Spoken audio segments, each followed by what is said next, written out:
તો મારી યુટ્યુબ ચેનલમાં આપ સૌનું સ્વાગત છે. વર્ષાબેન કટકિયા. જય બાબા સ્વામી, જય ગુરુદેવ. આજે આપણે બનાવવાના છે મૂળાના પાનનો સંભારો, એકદમ સરસ કોરો મોરો. તો આપણે એના માટે ધોઈને જો મૂળાના પાન, હમણાં તો બહુ સરસ આવે છે પાન ને મૂળા. એટલે હવે આપણે એની અંદર 2 ચમચી મીઠું નાખીશું. 2 ચમચી મીઠું નાખી અને આને તોડી નાખશું.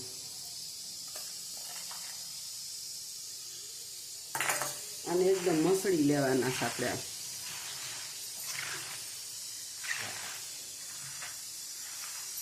આપણા પાનને આપણે મસળી નાખ્યા છે એકદમ.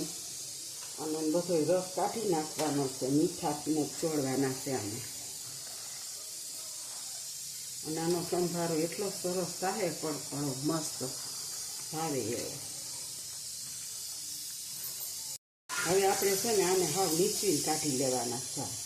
બધું પાણી કાઢી નાખવાનું છે.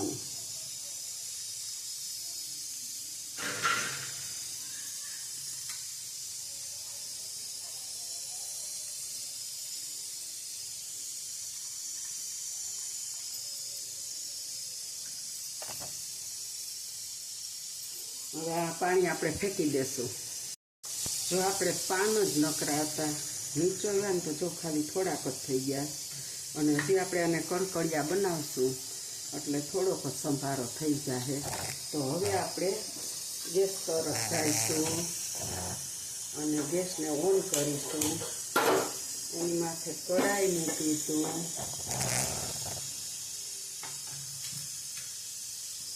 અને હવે આપણે એમાં તેલ નાખવાનું છે.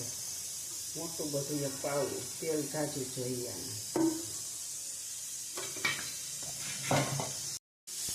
હવે આપણું તેલ તપી ગયું છે અને આપણે એની અંદર રાઈ નાખવાની.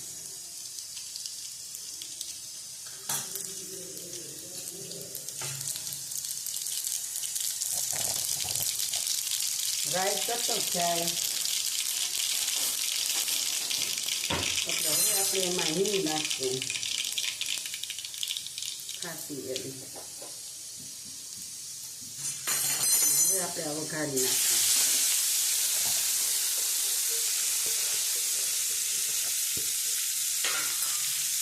અને આને આપણે તેલમાં ચોળવવાનું છે.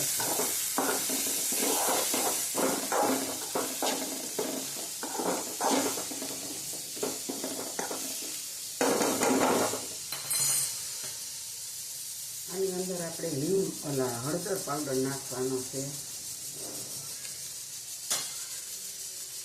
થોડોક એવો ધાણા જીરું પાવડર નાખશું. અને ખાલી કેવા પૂરતો અડધી ચમચી મરચાં પાવડર નાખશું. અને આ સંભારો એટલો મસ્ત બને છે. આપણે આને તેલમાં ચોળવવાનો.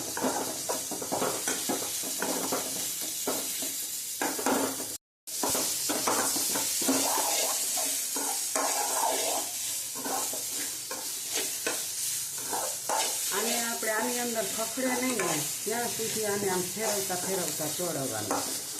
એકદમ કડકડીઓ થઈ જાય. અને એટલી સેજ રાખવો ઢીલો બોખા હોય તો રખાય, પણ બહુ મસ્ત બને છે. અને મૂળાના પાન અત્યારે શિયાળામાં સારા આવતા હોય છે. અને મૂળાના પાન ખાવાના પણ ઘણા બધા ફાયદા છે. એટલે હું તો ક્યારેય ન નાખી મૂળાના પાનનો આવો સંભારો કરો મારી હાથે.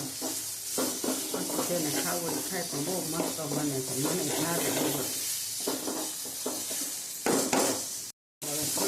ફેરવવો પડશે તો થઈ જાય. જો મૂળાના પાનની લોટ ફાટી અને લચપચતી ભાજી પણ બને. અને મૂળાના પાન અને મરચાંની કટકી વાળો લોટ છાટેલો કોરો મોરો સંભારો પણ બને. અને આવી રીતના નકરા મૂળાનું ખારી પણ કહેવાય ને સંભારો કહેવાય. બેમાંથી ઘી ના માખી પણ આ બહુ મસ્ત બને. ખાવામાં બહુ સરસ લાગે.